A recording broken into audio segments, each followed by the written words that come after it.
What's up, everyone? Welcome to the sixth tasting of Beauj Box 2025. Here I am. Got my Team Milk onesie back on. It's starting to get cold. So yeah, pretty stoked to be putting this onesie on right now. Thank you, Robert Meek and Lindsay Bourne. But here we are. So we're tasting this guy today. 2022 Elisa Guerin. Thorins Moulin-a-Vent is what we're tasting today. In case that this bottle label as well as the name sounds familiar, it's because we featured Elisa Guerin in last year's Beauj box. We featured her Beaujolais Village, which is delicious. But this year and this week we're going into her Cru Beaujolais. So I'm featuring her Moulin-a-Vent, which is just as delicious. There's a kind of a common thread that runs through her wines, which is that, again, hate to put a gender normative on wines, but I'm doing it, which is that all of her wines are just really pretty. There's this like incredible femininity, pretty gentleness, really expressive, pretty like a floral nose, even for a very burly and big, oftentimes very powerful crew like Moulin-a-Vent. So it goes to show that the winemaker does have a role, right? Their touch kind of shines through. This is where I guess the kind of quote unquote art part of the winemaking comes in. It's not just all turning grapes into wine, but yeah, she definitely puts her touch on it, and all of her wines have this very beautiful kind of ethereal kind of nature to it, which I really appreciate. Anyways, let's get into it. So, where are we? You all have an access to that map. We're in France, obviously. We're in Beaujolais, obviously. You all know where Beaujolais should be by now. If you look at the map, it's that light pink part, southern tip of Burgundy. And within that, if you look at the Beaujolais map, crew map, we're in Moulin-a-Vent. So we were in Chenin last week. And this week we are in Moulin-a-Vent, which is the yellow part. So this is also the sixth tasting, which means we're halfway through the Beauj box. So we got 6 more left after this one. So yeah, hopefully some of this is kind of, especially if this is your first time joining Beauj box, some of this is kind of making sense. Some of this you're starting to see some common thread between these wines, but also what makes them different, what makes these kind of crews different. But yeah, we're getting into Moulin-a-Vent, which is the kind of yellow part in the Beaujolais map, if you look at that, just underneath Chenin, and then to the north of a Fleury. And then you also have access to the soil map. I'll be putting all this in a Google Drive, so you have access to all of that. But as you can see, this is where the Guerin really starts to make its mark on it. I mean, Chenin also has a lot of granite, right? But there's a big part that's a forest, hence the name Chenin, right? But Moulin-a-Vent as a whole, if you look at that soil map, the entire Beaujolais soil map, you'll see most of Moulin-a-Vent is also red, which is granite, but it's also, if you look at closer in the Moulin-a-Vent soil map, you will see that most of it is red coming all the way through. So there's not a lot of diversity in terms of soil type, because this is where you see just granite as making its influence. I also, in that Moulin-a-Vent soil map, I also made a little mark. So there's a red arrow pointing to Les Thorins, to kind of show you where this vineyard, or Ludi, French, in this part of France, they call it Ludi, which is that just kind of the region, that the vineyard, that particular parcel, sector of the crew, within the crew, Les Thorins is. And then if you zoom in and look into the Les Thorins, obviously it's all granite. There's a little bit of sliver that goes in the middle, that is a different soil type, but we're really talking about granite is what we're talking about here. So, we've had volcanic in Juliana's, Centimore is just kind of, mishmash of all kinds of different soil types. Chenin, we have some granite, but from here, this is where you really start to see. Moulin-a-Vent for sure is one of the most burly, most tannic crew of them all. It is definitely one of the most age-worthy Beaujolais of them all. But it's because the soil type here not only does get into really heavy granite concentration here, but it's also where what makes this soil type here unique is that there's a little bit of a manganese running through here. We've been talking a lot about granite in Beaujolais, particularly the crumbly kind of pink granite is basically what we're talking about. These kind of red mark that you see all over, that's most of it is pink granite.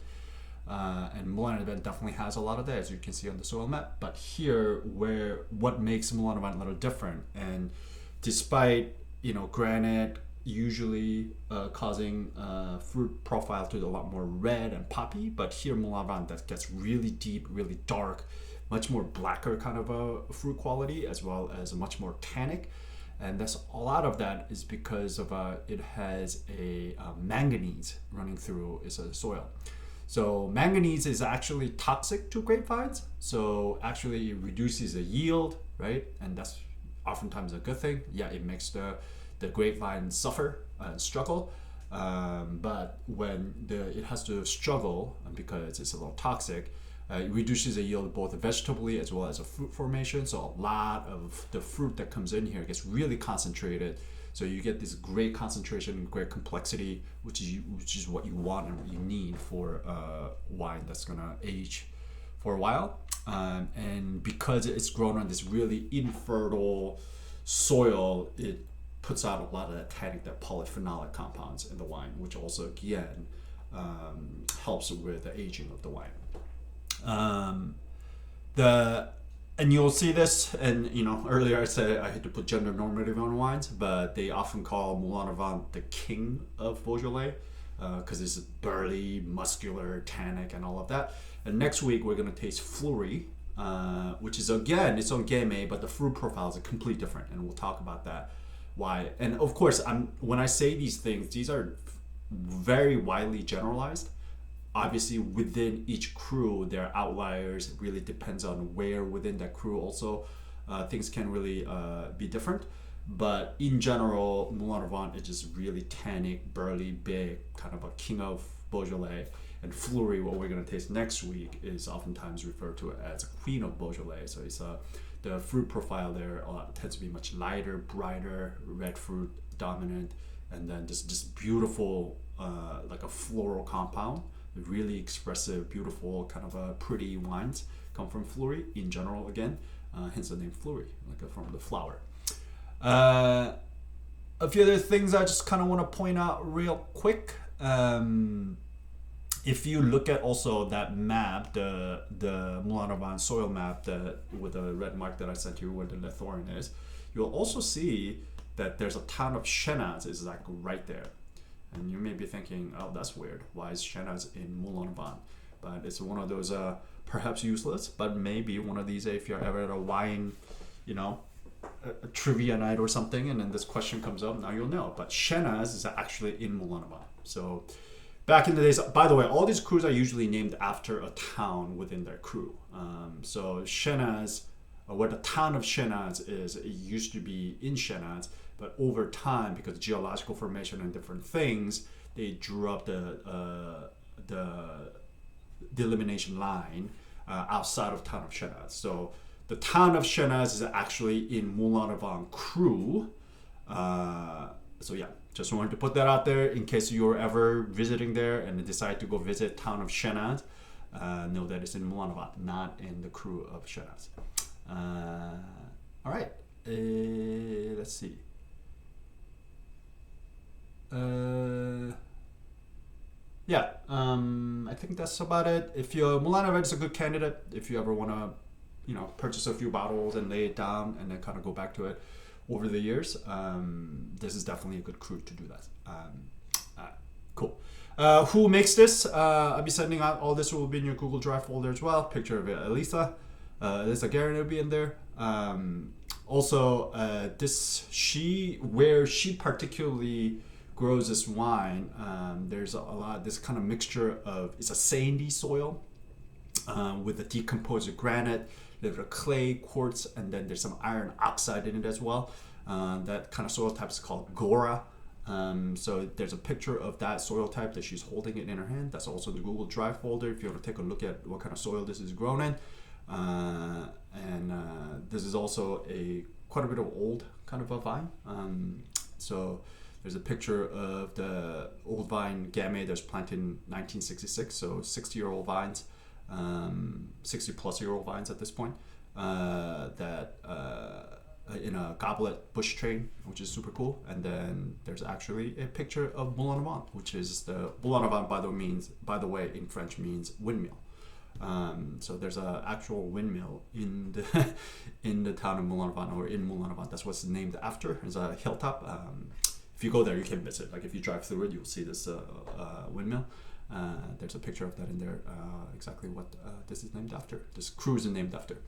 Anyways, so who makes this? Elisa Guerin. She's a young fourth generation steward of the family estate, Famille Guerin, in Moulin-a-Vent. Her family estate is in Moulin-a-Vent. She kind of represents this kind of a young generation, this new generation of young winemakers that are coming in, taking over from her parents' generation, which were the Gang of Four, the OG, the natural winemaker kind of generation. So this has been going on in Beaujolais right now, and I think I talked about this when we were in Saint-Amour. Anyways, yeah, there's this movement that's been happening in Beaujolais where this kind of generational transition is happening. So a lot of these OGs and pioneers really changed the way they make wine, made natural wine possible in Beaujolais. And then now their next generation kids are coming in, taking over their family estate and figuring out what to do. They continue on that tradition of natural winemaking, chemical-free farming and all of that, but they're really going out there trying to leave their own mark. So a lot of them are reaching out to these kind of lesser-known crews, but also while putting their kind of own spin on the way their family has been doing it. So she started her studies in agronomy in Dijon, followed by a few years working as a buyer in a local like agricultural products in a Parisian for a Parisian chef. So she was never actually working in wine. She was really interested in farming and agriculture, but not necessarily as a winemaker. But then, she grew up with wine. Her family's been making wine for 4 generations at this point. So she settled back at her family estate back in 2018. And then she was raised with 2 childhood friends. And then some of these Elisa last names should sound familiar. One of them is actually featured in this year's box. One is Ophélie Dutrève from Jean-Louis Dutrève's daughter. It's a Famille Dutrève is one of the crews that are one of the bottles that's featured in this year's box. And then Alex Foillard, which is the son of the great Jean Foillard, which is one of the Gang of Four. So she grew up, I guess this is what happens when you grow up in Beaujolais. You grew up with kind of a children of these kind of pioneers and mavericks of the region. So Ophélie Dutrève, Alex Foillard, they were her childhood friends and knew their wines from very early age, obviously having grown up here. She always knew that she wanted to. One day she would return to a family estate to make wine, but originally she went off to Dijon to study agriculture and then worked in kind of a sourcing food for Persian chefs before she ultimately decided to come back and make wine. So they own, as a family, the Guerin family, they own 4.2 hectares in Moulin-a-Vent and a tiny 0.8 hectare, not even a hectare, in high altitude Chroubel. So very, very small operations. That's probably one of the reasons why she decided to not go into wine, because it's very small. It's hard to make a living with that small of a land holding. But she made her first cuvee in 2018, which was actually a confidential cuvee. It was never released commercially. It's kind of an experiment. She started working with her dad, made her own kind of a wine, but she never sold it outside. It's kind of experimental, confidential, again, hidden bottling. But then in 2019, immediately recognizing her talent and work ethic and all of that, or maybe dad just wanted to retire. So in 2019, her dad, Philippe Guerin, passed the torch on to her. So just a year after coming back home from Dijon and in Paris, she actually took over her family estate as a fourth generation winemaker. Given the full control, she immediately started converting her family estate into organic farming, starting in 2019. By the way, the labels here, I also love her labels. These are all hand-drawn by Elisa herself. Different crews and different bottlings have a different label design, all designed by her, again, drawn by her. But this is kind of her reimagination of her terroir as a wild gardens. Is basically the kind of the inspiration behind these labels, and I really like them. I liked her label design on Beauj Village last year, and then I liked her Moulin-a-Vent here as well. I don't exactly know what these all represent, but I'm sure there's a meaning for all of that. She farms with a lot of emphasis on biodiversity, planting trees around her vineyard, managing soil health with the crop covers. She wants to be less dependent on manure. She just kind of wants to be a closed loop, regenerative kind of a farming situation here. So yeah, along with her childhood friend, again, Ophélie Dutrève and Alex Foyard, they represent this kind of a new young generation of winemakers that I was talking about. They're taking on from the last generation, the pioneers, and then kind of leaving their own mark, and then trying to carry on the tradition. So this is her only fifth vintage. Last year was her fourth vintage. I'm already really impressed with her wines. I really liked all of her wines last year. I really liked all of her wines this year as well.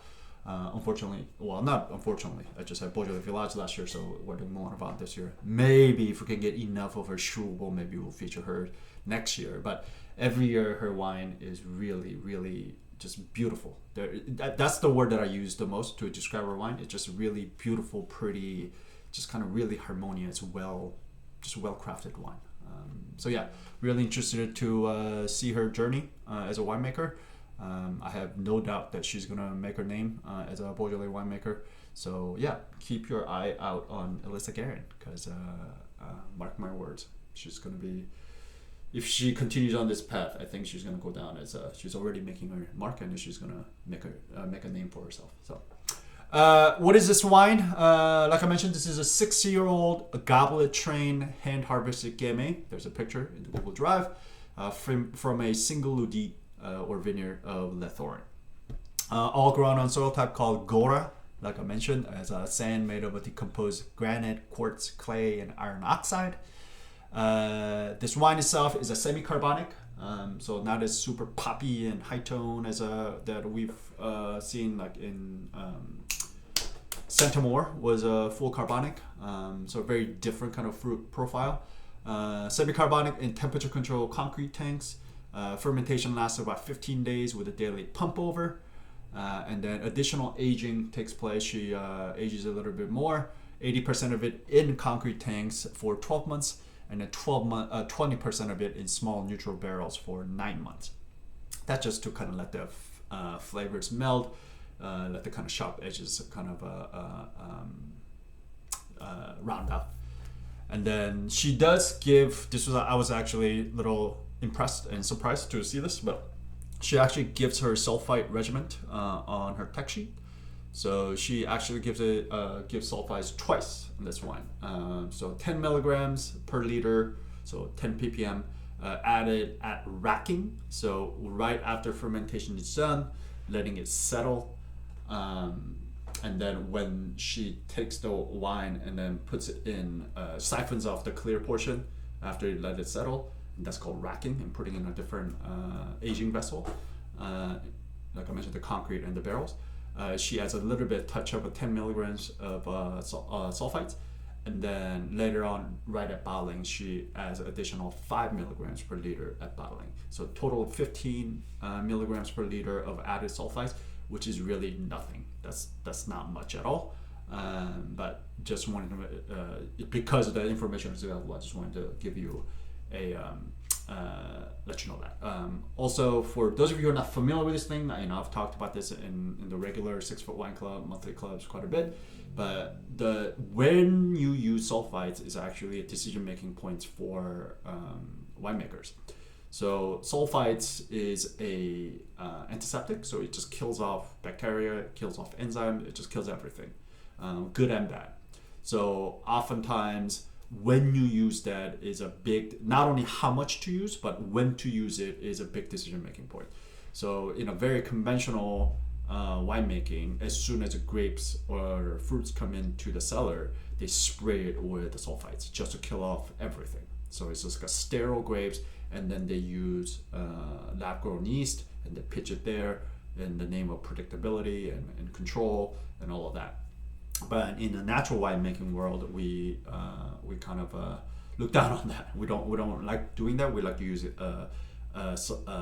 native yeast that's found on the skins. It's just let the plants themselves ferment, right? Spontaneous fermentation is another phrase for it. So as soon as it starts fermenting, you don't want to put sulfites right at the beginning because that will kill off yeast as well. So you don't want that, and the enzymes that you've worked really hard in the vineyard to make sure there's a healthy and abundant microbiomes, population of different yeasts and enzymes existing on the grape skins.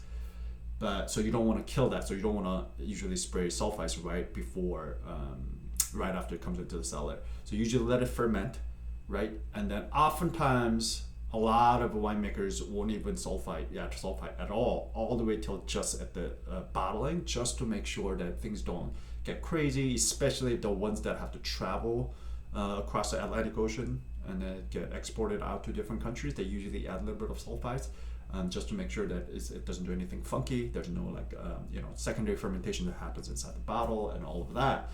But so that's usually when you find it. But oftentimes, sometimes, depending on how the winemaking goes, depending on the vintage, maybe there's a little bit of elevation of VA, maybe there's a little bit of different bacteria that's really expressing itself during the fermentation. So they may add a little bit of sulfite just to kind of stabilize the wine right before it gets bottled, during aging, and which is exactly what she did this time. So she added 10 milligrams just before aging, so let the wines age without any kind of a problem, and then she had just a tiny minute amount just at the bottling again, probably because it was being exported. The wines that are probably being sold in Paris natural wine bars, her wines that are sold there, it probably don't have that bottling, the sulfites at bottling. If not, it may not even have any sulfites added at all. So yeah, that's another thing. If you ever go there, sometimes you can find bottlings that don't have any sulfites added to them, because the ones that are sold within France, it's consumed much quicker, so they have a less chance of things going wrong. But anyways, all in all, 15 milligrams per liter is nothing. It's very, very small amount of sulfites that's added here.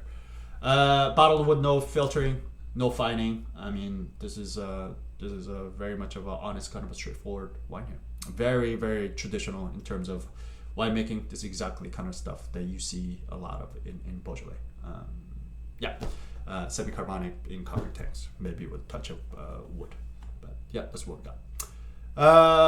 All right, let's taste the wine. So I need a little more wine. Okay. Let's see. All right. Appearance. This wine is, for all intents and purposes, I'm gonna call this clear. But again, you can tell this is not a filtered wine. It's not a fined wine. It's not translucent. It's not star bright. It's definitely a unfiltered, unfined wine. Intensity. I'm gonna call this deep, medium plus to deep. Yeah, I can't really see straight through the middle. I'm gonna call this about medium plus right now. I can kind of see in the back, but I can't really read much. So yeah, I'm gonna call this medium plus deep intensity of, I'm gonna call this ruby. Yeah, ruby, maybe a little bit purple, but I'm gonna say ruby. Any other observation? I don't really see anything. No sediments, nothing else. Looks like a fine glass of red wine. Nose. This wine is clean. This wine is sound. Having said that, for all intents and purposes, this is clean. there's a little bit, just a tiny bit of an elevated VA here that I get. Not faulty, you know, but there's a little bit like touch of like a balsamic here, which actually I really like. I think it kind of lifts up the fruit profile of the wine. But yeah, for all intents and purposes, I'm gonna call this clean. This is when it's sound. Intensity. I'm gonna call it right here. So what is that? 2 to 3 inches. I'm gonna call this a medium plus. Medium plus intense aromas of, what do we got? To me, this is very, very typical of like a Moulin-a-Vent or Guerin, Beaujolais. So I definitely get some violet here, kind of like purpley blue flower kind of a thing going on right here. Violet. Even the nature of it, it's like a lot of it's fresh, but there's some like wilted like a maybe dried violet kind of a thing going on here as well. No green fruit, no citrus fruit, no stone fruit, no tropical fruit. When it comes down to red fruit and black fruit here, I'm really, maybe you can get me gonna say it's a bramble, but really to me the fruit profile is much darker than it is red fruit. So I'm sticking with the black fruit here. I'm gonna call this blackberry, maybe a touch of blueberry, black cherry, little bit of bramble, but like to me this is black fruit driven. You know, again, if we remember the wines from 2 weeks ago at this point, right? Anyway, Centimore, very, very red fruit driven. Even Chenas last week, very, very red fruit driven, right? But here we're getting a lot more black fruit, a little bit darker, and this is very typical of Moulin-a-Vent. Moulin-a-Vent is rarely ever like bright poppy thing. It's much more darker, blacker fruit. The nature of the fruit, definitely. I definitely get some high tone fruit here, like a little bit of like one of those hard candies. If you ever get like a blackberry hard candy, black cherry flavor, like hard candy, not the red cherry, but like black cherry. I get some of that, but mostly also I get fresh fruit here as well. I get some like black currant, fresh black currant, fresh blackberry as well. So yeah, both fresh as well as high tone.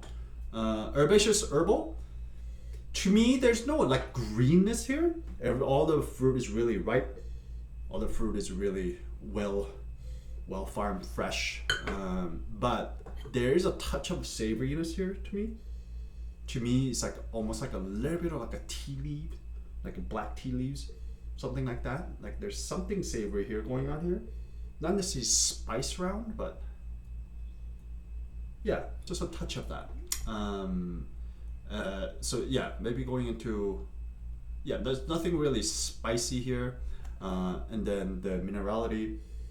On the nose, I don't particularly get a whole lot of minerality here, to tell you the truth. Yeah, maybe you can convince me there's a little bit of like, rock dust, or something like that here, but yeah, on the nose, I don't get a whole lot of minerality. I get a lot more of that black fruit, high tone, fresh, ton of a violet,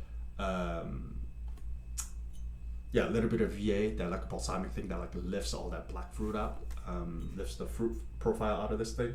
A little bit of like a tea leaf thing, but nothing really spicy, savory, and then nothing no really minerality. Any secondary, tertiary? Nope. Don't get much of secondary. Don't get much of tertiary. This is really fresh, kind of a primary driven, fruit driven wine. Let's get to the palate.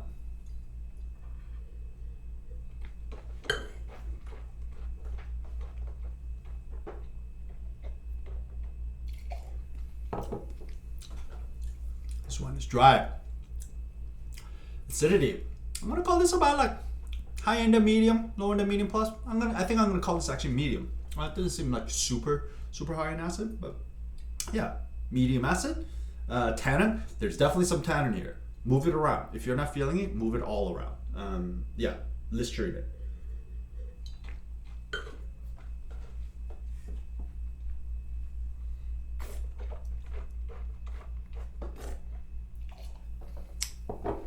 Yeah, there's definitely some tannin here. I'm gonna call this about medium. Yeah, like maybe like a higher end of medium here, but definitely there's a tannic structure here. which is, like I said, very, very common, very, very typical of Moulin-a-Vent. Again, being one of the most age-worthy kind of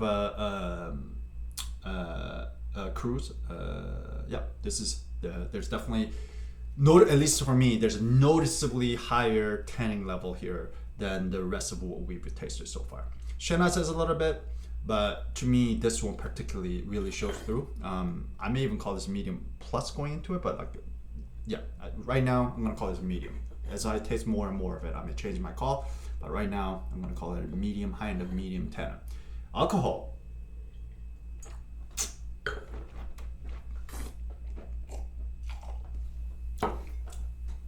I don't know, 12.5, 13, something like that. Where are we? Ooh, 13.5. Okay. To me, it doesn't drink like 13.5. It doesn't feel very hot to me, but alright, maybe it's 13.5. But yeah, that will put us in the medium alcohol. Body.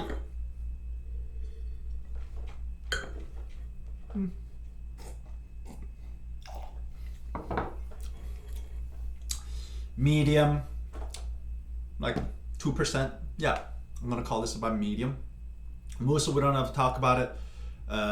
Flavor intensity, I'm gonna call this a medium plus again. Very, very expressive, nothing shy. Yeah, medium plus intense flavors of all the things I mentioned, right? Violet, all the black fruit here to me. There's a little bit of plum that I get. I didn't get so much of it in the notes, but I get more of it here. Blackberry, blueberry, black cherry, all of that is in here. I get a lot of that. I don't know why my mind goes to like the hard candy as opposed to other things, but like to me, there's a very specific flavor that comes with like the black candy, like the hard candy, like the black cherry or blackberry hard candies. That I get some of that here, but also fresh as well. There's something I called it like a there's a little bit of tea leaf quality to it. Not necessarily the smell of Earl Grey, but like more of like Assam tea. If you ever had the Indian Assam tea, there's something black tea quality to this thing. Something savory now. Maybe it's the little bit of savoriness mixed with the tannin and all of that is what's reminding of black tea. But yeah, I don't know why my mind keeps going back to some of that like a tea, savory tea kind of quality here. Nothing herbal, nothing spicy. The minerality, it feels more the tension in the mouth, but also this may be power of suggestion, but I feel like there's something a little bit ferrous, meaning like a little irony, like a little bloody.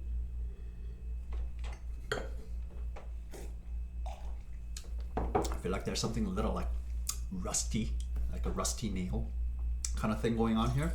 Not necessarily in a bad way, but there's something like about this wine's minerality profile gives me some of that. Maybe that's the manganese, maybe it's that iron oxide. Again, maybe it's a power suggestion that's playing in my head, but yeah, there's something that's a little more like rusty, irony kind of a thing going on, a rusty nail irony thing going on here, which is kind of cool. But again, that like high tone fruit, fresh fruit, touch of that like VA with the iron thing gives you like different layers. But all of it, at the end of the day, it's just really pretty. Like that violet really comes through for me. Like this is like the closest thing to a flurry as a Moulin-a-Vent as you can probably get. Because it's, oftentimes Moulin-a-Vent is not like a pretty wine. It's a very burly, muscular, kind of big, kind of tannic wine. But this one has this like beautiful soft touch to it, and to me that's Elisa's touch. Like all of her wines have this. Her Beaujolais Village had it. Her Moulin-a-Vent has it. Her Chouvel has it. Like it's all of her wines that she touches has this kind of really pretty floral, just soft touch to it, and I definitely get that here as well, which is really a different thing that I normally get in Moulin-a-Vent, but I like it. I welcome it. It also has all the it checks off all the boxes of Moulin-a-Vent, right? It's got that the tannin, it's got the black fruit, right? It's got the power. There's concentration on this wine, where we call it medium plus on the nose, medium plus on the palate, right? But there's the fact that there's this kind of soft touch on the wine. I think it's quite nice actually. The length.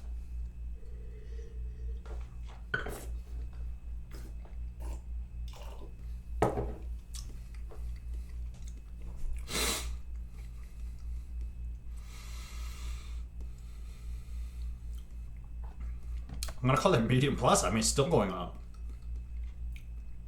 Yeah, I'm gonna call it squarely medium plus. Yeah, long finish. All right, let's bring it on. Quality level. I think this wine is very well balanced. In fact, it's very harmonious, very balanced.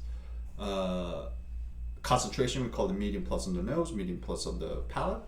Complexity, we called the flower quality, but called both fresh and kind of like wilted as well. But a lot of black fruit, bunch of different black fruit, both high toned and then fresh.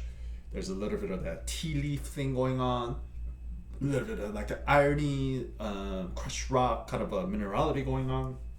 So yeah, while it's all primary, but it's got a bunch of like a little different things going on. Minerality, flower, fruit, different characters of fruit, right? So I'm gonna call that medium. And then length, we call that squarely medium plus. So balance, medium plus concentration, medium complexity, and medium plus length. When you put it all together, it is between good and very good, but much closer to very good. So I'm gonna call this very good. Level of readiness for drinking and potential for aging. I think this one is beautifully drinking right now. It's pretty. It's got the fruit. The fruit quality is really nice. The tannin's not over the top. It's all in check. It's there, but it's all in check. Acid keeps it fresh. I think it's beautiful. I think you should drink that now. Now, if you wanted to age this, I think it has acid. We call it medium, but it has also higher and medium to medium plus tannin. I'm still gonna stick with the medium for now.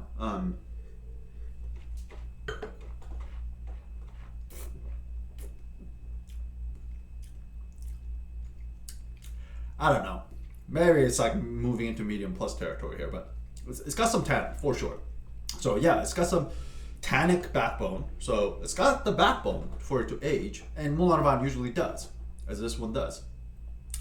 And then, and I think the reason why I'm not like squarely medium plus tannin call with Moulin-a-Vent, oftentimes I normally would be, is because the rest of her wine profile is just so soft and pretty.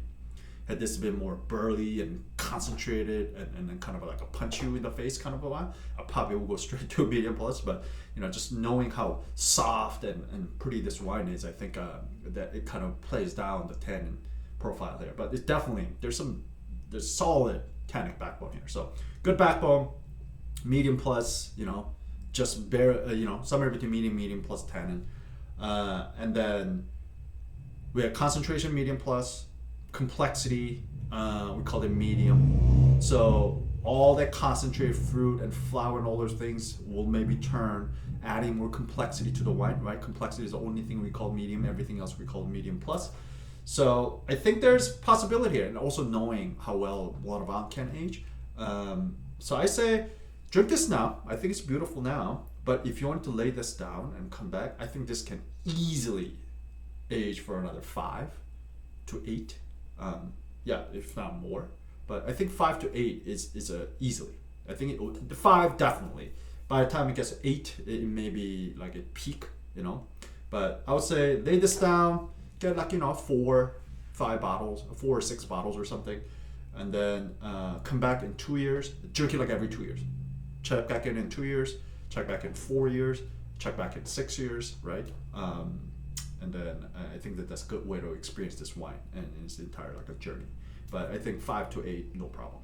I don't see this going anywhere. All right, I think that's it. No, and then finally, if you want to guess how much this wine is on the retail shelf, pause this video, make your guess, and then press play again. So, on the retail shelf would be $42. So not necessarily cheap, but honestly these days I think that's how much Cru Beaujolais costs. It's it's like, I don't know. Are the days of this is what I'm talking about. Is it really is Cru Beaujolais really the best bang for your buck wines out there? And just as a point of comparison, her Beaujolais Village from last year, not this year. I don't actually know how much her Beaujolais Village is this year, but her Beaujolais Village from last year was $27 on retail. So we're talking about 27 versus 42. I feel like there's, Cru Beaujolais went up by like 10% over the year. So even then, so it would be like $30 for Beaujolais Village this year. So 30 versus 42. So $12 difference between our Cru Beaujolais versus Beaujolais Village. But yeah, that's how much this wine would cost.